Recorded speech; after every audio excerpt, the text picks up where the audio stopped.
Hi everyone, hope you're doing well. Hope you're having a great summer / transition into fall weekend. If you're in the Northern Hemisphere like I am, kids are starting back to school, so it's kind of feels like a transition, but where I live, it'll still definitely be summer weather for another maybe couple months, so it is still summer here.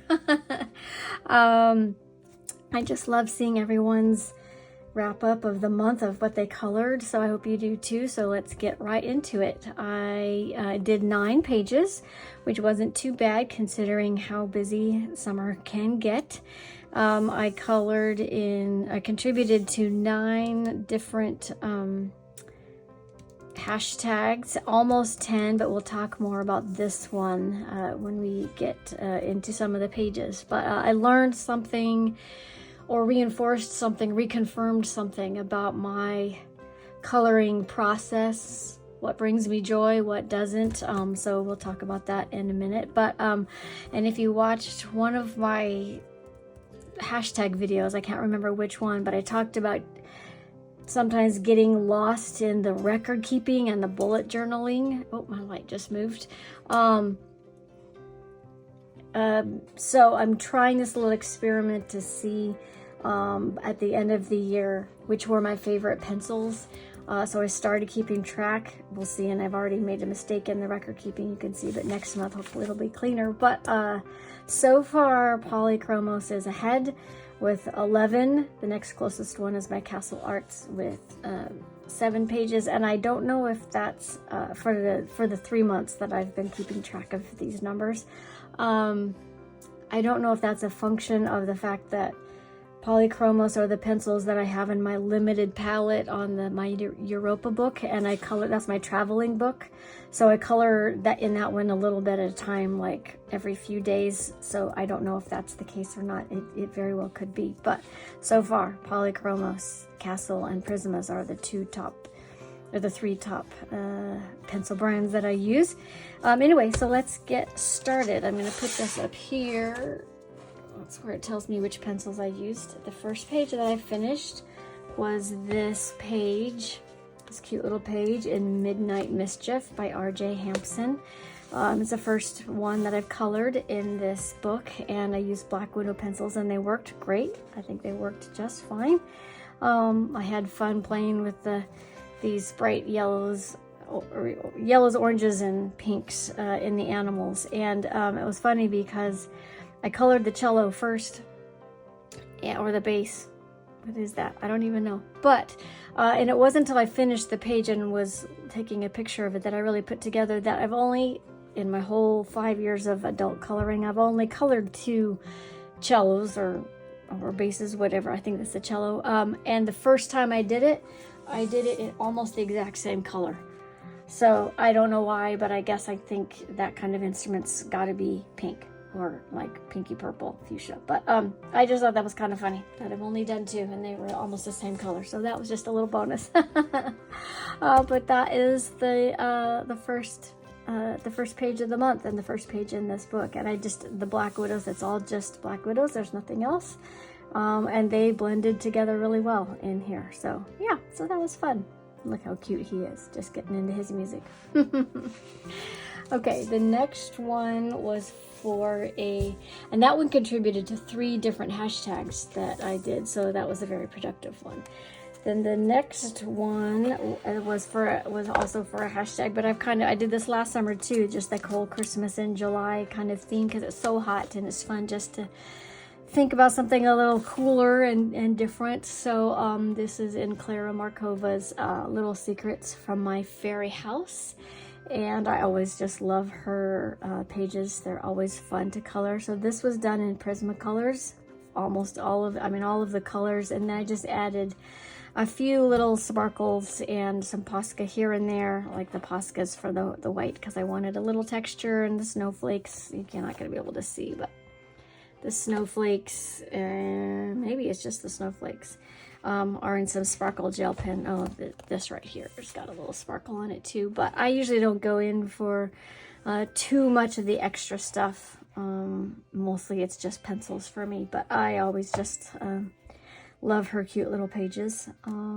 So yeah, I did the reds and the greens, and not my traditional Christmas colors, but almost traditional Christmas colors. But so yeah, there you have it. That is the second page. And I liked making the little candies on the gingerbread house, the colors of the page, just to tie it all together. But yeah, so that was fun.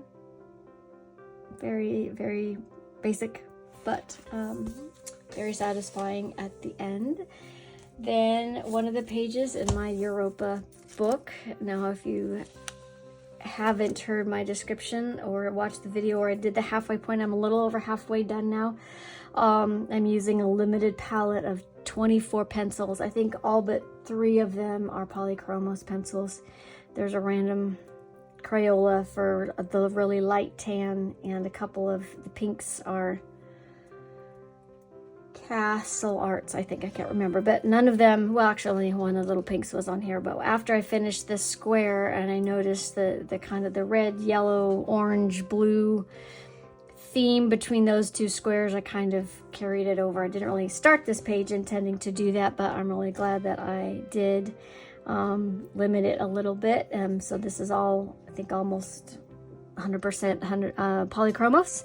And I just love the challenge of making different color combinations with those 24 pencils. The only thing I don't love, I think, on this page is the grapes. I was trying not to get into the purple because I hadn't put any of that anywhere else. So I don't love, it was just, that's a combination of the red and the blue.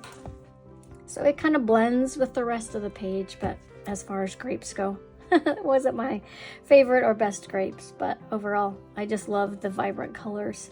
The nice warm palette overall, and yeah, so that is my 9 grid on Europa, and that says I did a color along, because the hashtag was coloring with Kate and the theme was travel sized book, so I counted this one so I could cross off one of the hashtags on my list. And then the next one is another another Rita Berman book, the Asia one, and I did this page because I felt like going to the beach. So felt like going to the beach, and I was also trying to accomplish this get as far as I could in this hashtag, the Sweet Summer Hunt 23 by Miss Sweet's Crafting Therapy.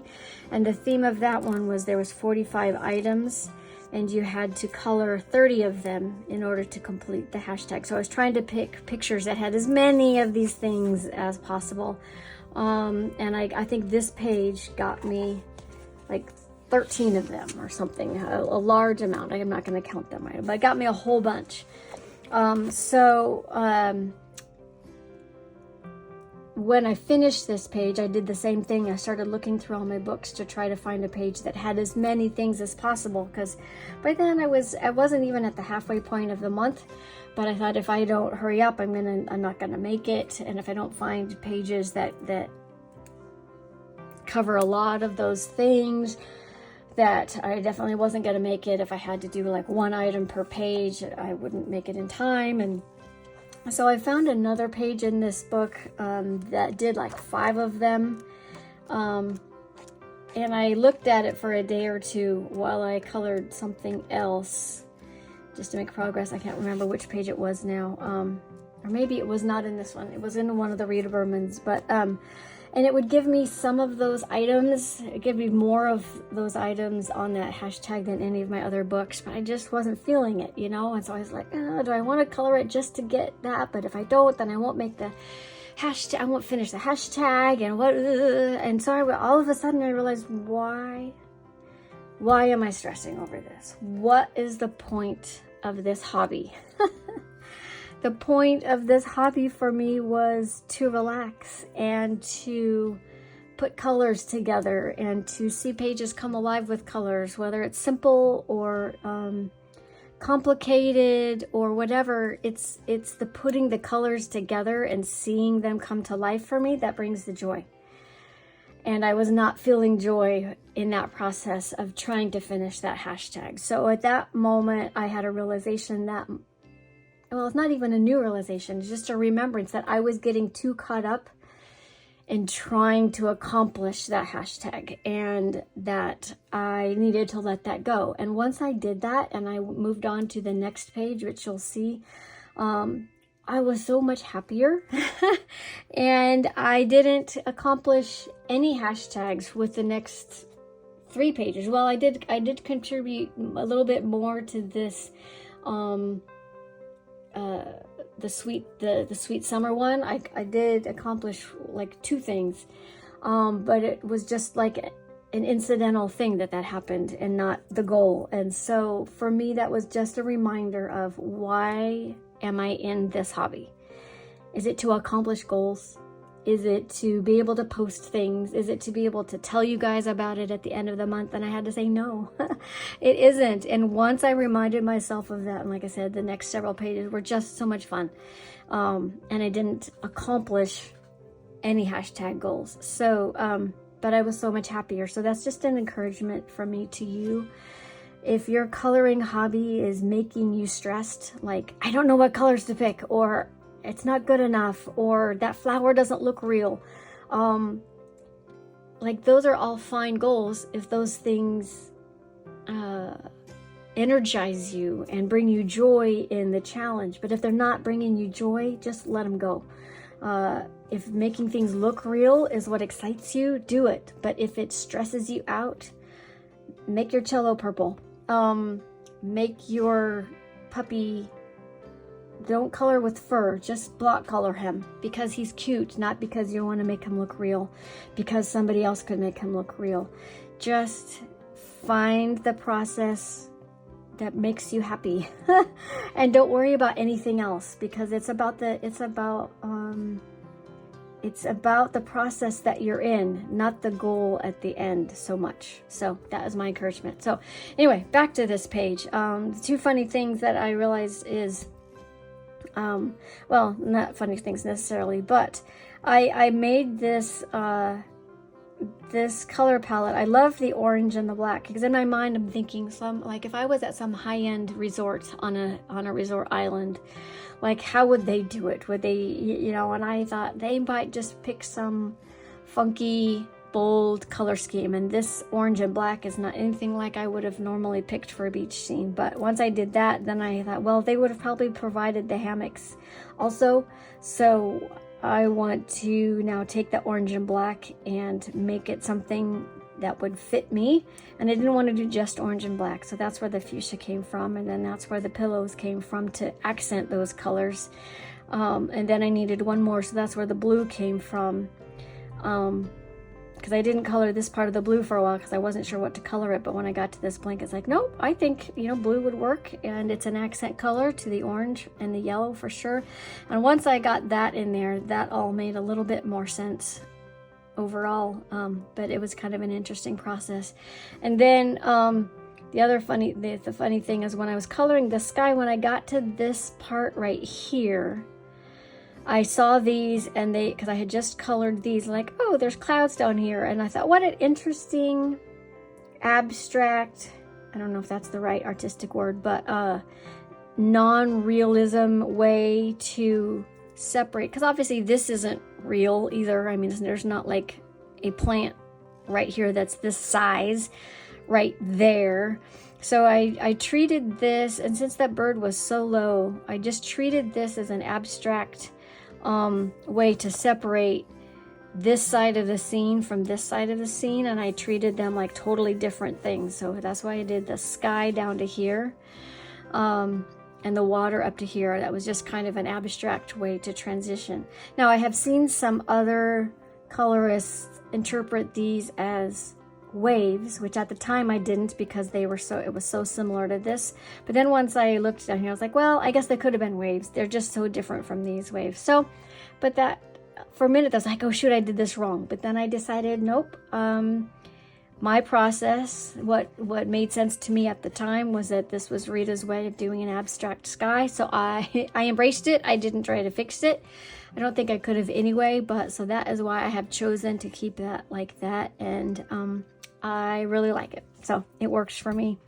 Even though, well, I was about to say, even though nobody else will ever do it, interpret it that way, but I think that Originally, I was about to say that as a negative, but I think that's positive because this made this page mine. So, yeah, that was a lot of fun in the end. I don't love the lavender, but I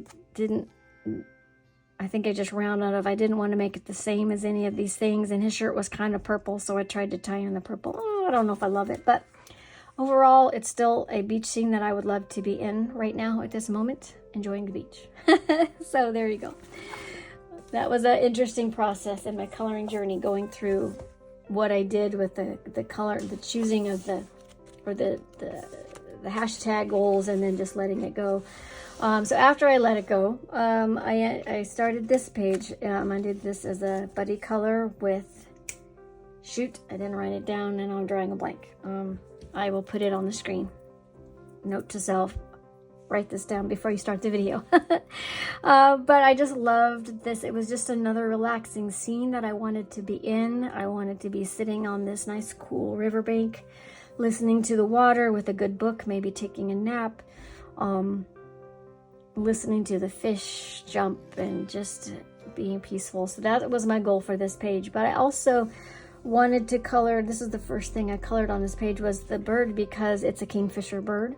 And one of my sets of pencils, the Erosia tins, are, they have a pencil called Kingfisher Blue. I was like, well, I have to use it because, well, I love the color and how could I not? So, so that kind of made this thing the brightest color on the page, but I'm okay with that. It can be a focal point. It turned out pretty, I think. I like it. Excuse me. And so I ended up just using Erosia tints for the whole rest of the page, and they did great on this paper. First I thought I was setting myself up for heartache.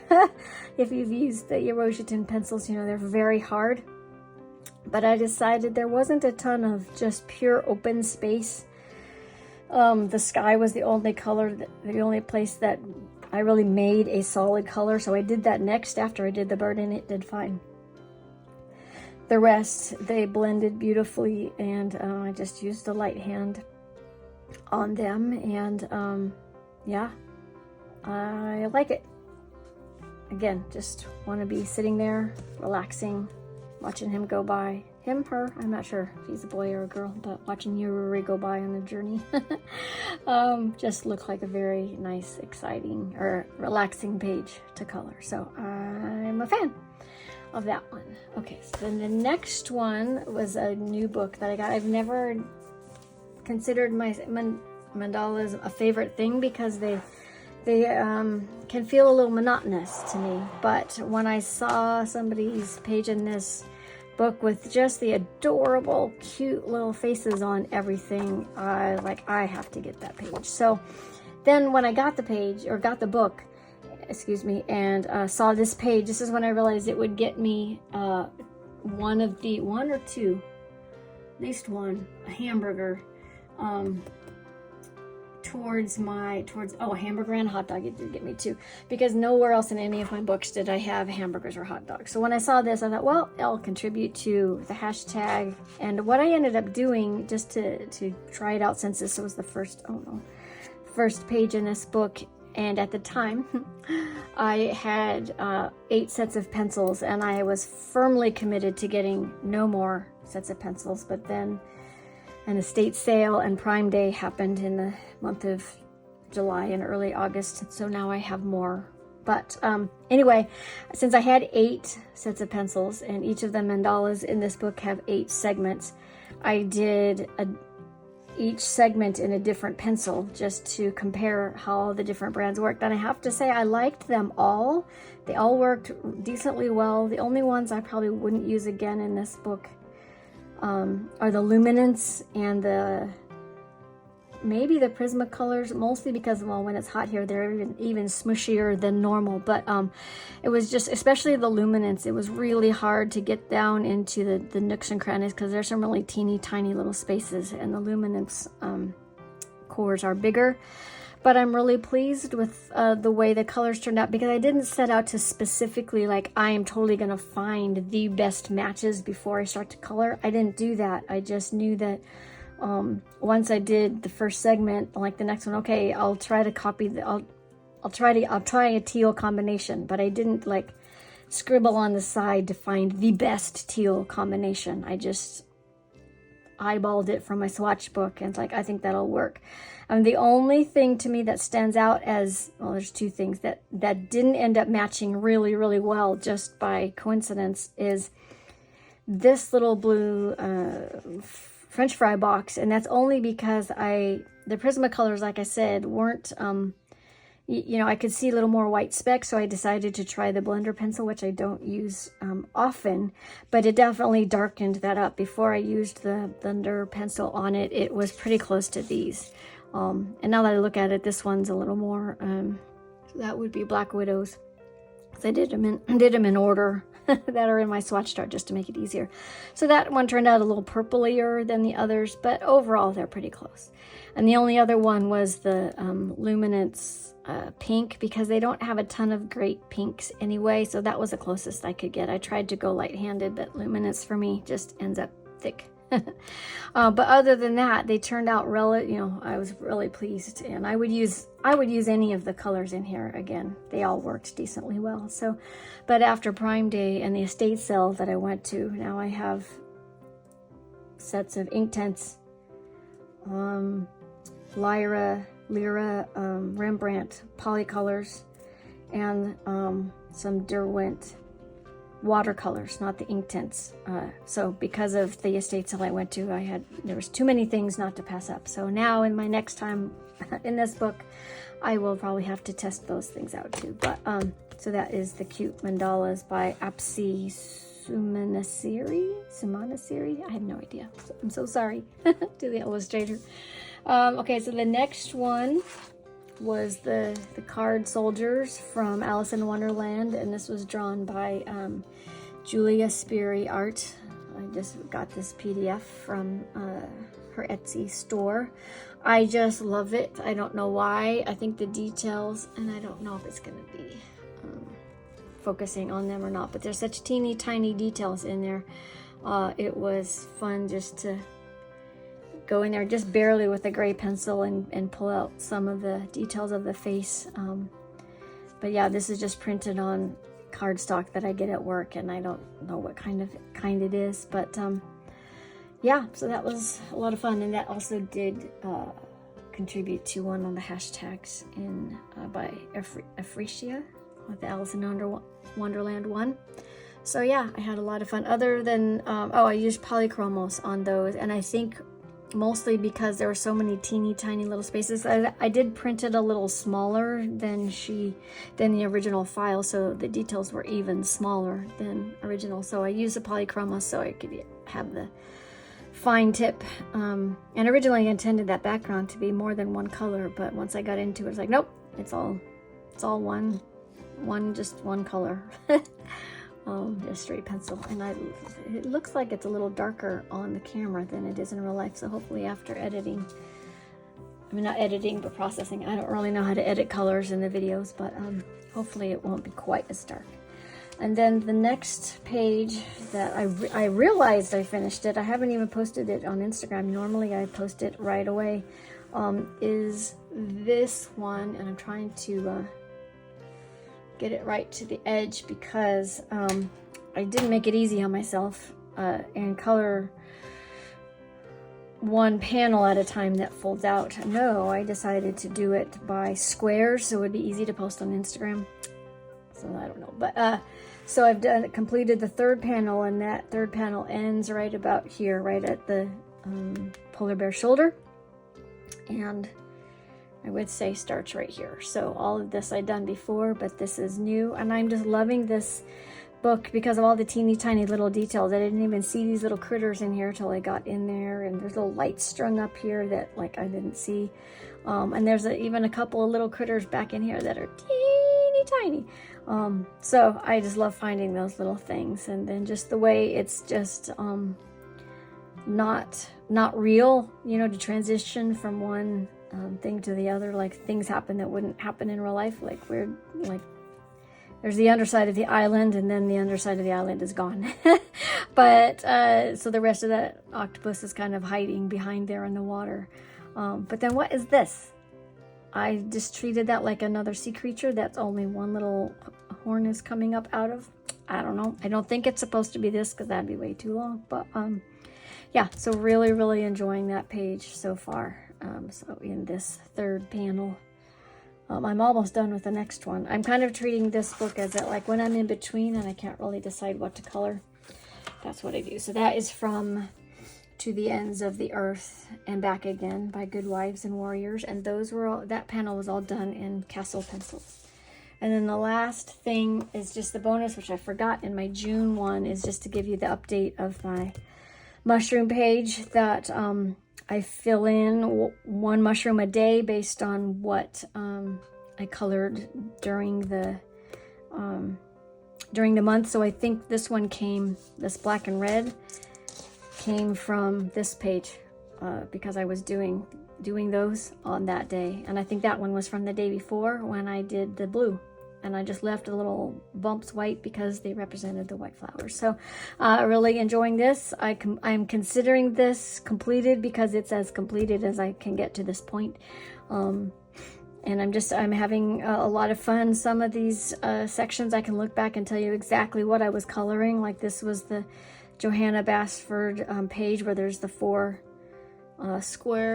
the four circles in the, I think it's Worlds of Wonder, and I did them all blue, so that's why all those pages are blue. This is from last Christmas, so there's lots of reds and greens in there. Yeah, so I'm just having a lot of fun, and that I will consider my last page for July. So I hope you've been having a great coloring month, and if you want to see any of my last month's recaps, I'll link it over here. And yeah, I hope you have a great day, and I'll see you soon.